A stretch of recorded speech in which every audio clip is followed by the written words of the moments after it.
Hello everybody and welcome back to a brand new video on the channel, guys. So what I have for you guys today, I have another episode of the Preston North End career mode. So this is now episode 4, guys, and first of all, thank you so much for all the support you guys have showed on the series so far, guys. So as you can see by the start of this episode, this won't be a live episode, so leave in the comments down below actually what you prefer, whether you prefer the live episodes or the post-commentary episodes like I do like this. And because for the majority of my FIFA 16 career mode videos, the majority of them were like this, but we start out this episode actually, we offered Billy Wright a contract, and as you can see here, he's actually come back and declined that offer. He said there that he's going to be moving on at the end of his contract. So if you don't know, Billy Wright's contract does expire at the end of this season, and I don't know what it is with Billy Wright and FIFA career mode, but every season since I think about FIFA 13, Billy Wright has always requested a transfer, which is just so infuriating. So going into the first game of today's episode, guys, we are going up against Wigan. That's the team we got there, but leave in the comments down below what you think I should do about this Billy Wright situation, because if, you know, he does want to leave the club, we're probably going to have to look to sell him in January to get some money out of him. But in this game, it was actually Preston who got off to the brighter start. As you can see there, Aidan McGeady down low and getting it into Robinson, but in the end, Bogdan manages to be level to it. And I've got to say, first of all, in this match, Adam Bogdan was just on top of his game in this game, and I couldn't describe it. But we got the ball here with Robinson again. He plays in Jordan Hugill, who has the chance, but Bogdan once again makes a fantastic save. And obviously this being a local derby, you know, Preston against Wigan, I really wanted to win this game, and we had a decent episode last time, so I was looking to build upon that, of course, and just keep results going really. But for the next highlight, we're actually in the 80th minute here. Nothing much happened in the first half, but we picked the ball up here with Stevie May. Stevie May decides to have a shot, but Bogdan once again is level to it. I just pulled off some absolutely fantastic saves, and what was really frustrating as well was that we were really the only team in this game, really. I mean, Wigan weren't offering much going forward, but defensively they were absolutely just amazing. And we get another chance here with Stevie May running down the line. I brought him on as a second half substitute. He gets the ball into Hugill, and what a save that was by Bogdan.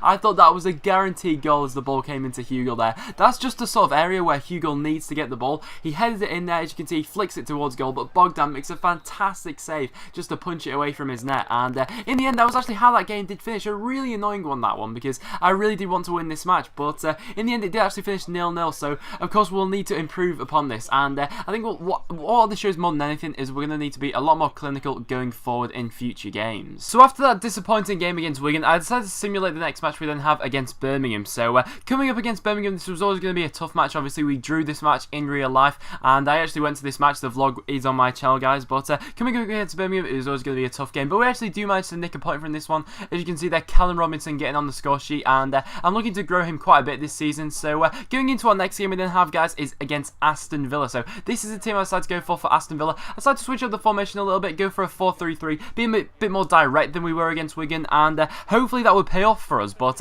in the first half, it was actually Aston Villa who were dominating in this match. They had a catalogue of chances early on. As you can see there, Adoma having a shot early on, and pressure from Aston Villa just continued in the first half. As you can see there, Villa playing some nice stuff around us on the box there, tantalising us a little bit, but Grealish somehow managed to get through, but Lindegaard makes a fantastic save. So far in this series, Lindegaard has been absolutely phenomenal for us, and obviously we're just looking at that to continue, really. But the same pattern continued in the second half, really, of Aston Villa on top, but what a save that was from Lindegaard. That was an absolutely magical save from Lindegaard, as you can see there. The ball coming in, we'll see the replay here. What a save this is. As you know, he just gets down to it. It took a bit of a dodgy bounce, but in the end he does manage to save it, and we do manage to put a bit of pressure on Aston Villa here. As you can see, Robinson getting the ball into Hugill, and I thought that was going in. I thought it was destined to rustle into the back of the net, but he actually hits the post. We get another chance here, but the keeper makes a good save, and we just can't seem to get it into the back of the net. Jordan Hugill, obviously Hugill is playing at the moment because Jermaine Beck is currently out injured, but we are going to get another chance here. We got the ball here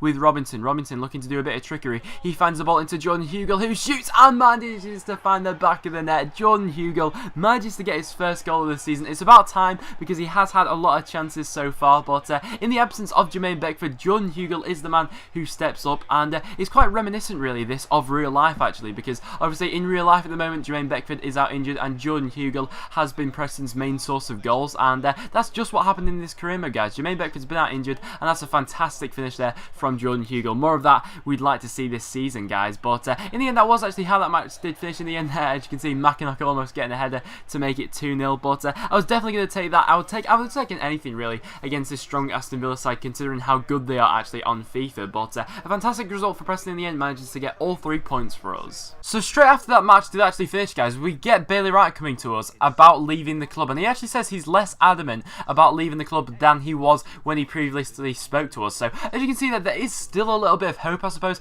that we could actually keep Bailey Wright at the club. So let me know in the comments down below what you think I should do about this situation. Do you think I should offer him a new contract? Do you think I should wait a bit, or do you think I should actually sell him in January? And who do we replace him with? But as you can see there, we are continuing with our player training. Some nice growth we're getting here actually. As you can see, a couple of players going up a rating, and I am actually training Van der Linden now, as well as the youth player, as I am looking to grow him quite a bit. But going into our next match we then have, guys, we are going up against Brighton. So obviously I'm continuing with this same system really of having Daniel Johnson play just in behind Jordan Hugill. Jermaine Beckford will be back soon. He's back in a couple of weeks, but we actually get a good chance there with Jordan Hugill, but he forces the keeper into a good save. But Jordan Hugill in this game, he looked to be on form in this one, and Tommy Spur here, what a ball that is into Jordan Hugill, and what a header, what a move that was from Preston altogether. But that ball from Tommy Spur was absolutely pin perfect. I can't describe how good that was, but obviously I did decide to bring Tommy Spur back into the first team for this match after Greg Cunningham's been keeping them out really so far this season with some good performances. But I decided to rotate the squad around a little bit, and what a cross that was.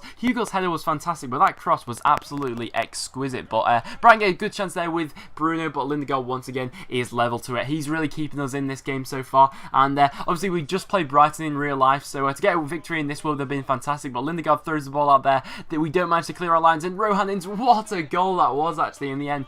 Just the amount of power he got onto it, the way he was able to keep the shot so low as well, it was just like the perfect finish. It did come from a defensive mistake, I'm not going to lie about that. Not sure really what I was doing here with Lindegaard just to throw it out. It was a bit rash really. You know, when we were 1-0 up, we really should be protecting our leads and slowing the game down a little bit. But that was a fantastic finish from them in the end, and I was actually a bit nervy towards the end of this match that Brighton were actually going to go on and win this game. As you can see there, bit of backs against the wall sort of thing in the last minute here, but Brighton actually do manage to forge a chance from this. They managed to get clear, but in the end it just goes wide. I thought that was destined for the top corner, but in the end it wasn't of the sorts, and in the end we do actually manage to hold on for a point away to Brighton. So I definitely would have taken the point going into this game, so to get a point away from Brighton definitely isn't a bad thing. And Jordan Hugill as well, getting his second goal of the season now, so he's on fire.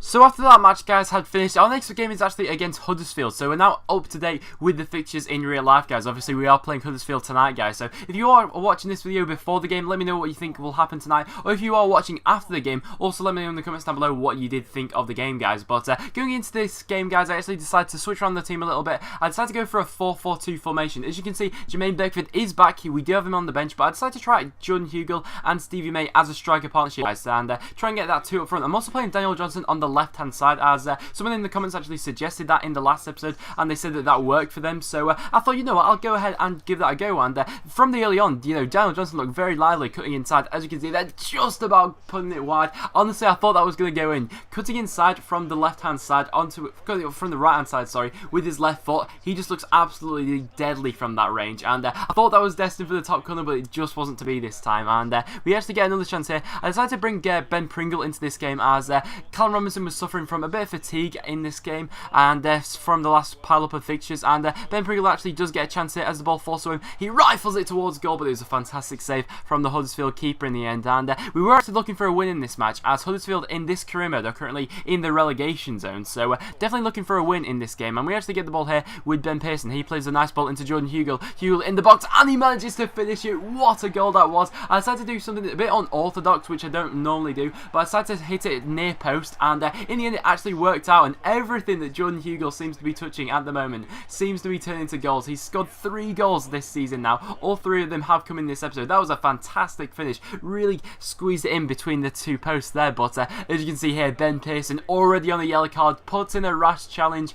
I wasn't really thinking really when I was doing this. He does then get a second yellow card to get a red card. Really disappointing there from Ben Pearson, and I think what's most disappointing about that, more than anything really, was I was about actually just about to substitute him as well, but he actually does get sent off. So, you know, to get sent off in the 65th minute really does put us in a sticky situation for the rest of the game, and we really did have to go part of the bus Jose Mourinho style for the rest of this game, guys. And of course Huddersfield were going to get chances to get one hit, but Lindegaard, what a save that was. Some really massive saves so far in this career mode, guys. And in real life, obviously, he has been dropped to the bench from since to some fantastic performances from Chris Maxwell, but in this career mode he has been exquisite for us, and we're really relying on him here. As you can see, Naki Wells got the ball here. I remember last season when Naki Wells actually ripped us apart at Deepdale, but a fantastic save there from Lindegaard yet again, managing to keep them out, and we just want to get absolutely everything clear at this point in time, guys. But in the end, we actually do manage to hold on to this victory, and we do manage to win 1-0. So I would have liked to get a couple more goals in this game, considering we were playing with a 2-striker formation, and considering as well how low Huddersfield actually were in the table. I would have liked a couple more goals, since a lot of our wins so far this season really have been by very slim margins. But this will now wrap it up for this video, guys. So as you can see here, I will show you the Championship's current top scorers. So as you can see, Stephen Fletcher from Sheffield Wednesday is currently on the league's top scorers. So be interested to see actually who finishes top come the end of the season, guys. But to wrap up this video, guys, I will now show you the league table. So as you can see, we're actually up to 6th place at the moment. So do you think we can get the playoffs this season? Who knows, guys. But like I said, guys, I will now wrap it up for this video. So thank you so much for watching. So if you have enjoyed, make sure you do leave a like on the video. It is always massively appreciated. As well as that, make sure you check out all the links in the description down below. Make sure you subscribe for regular Preston and Championship content, and I'll see you all in the next one.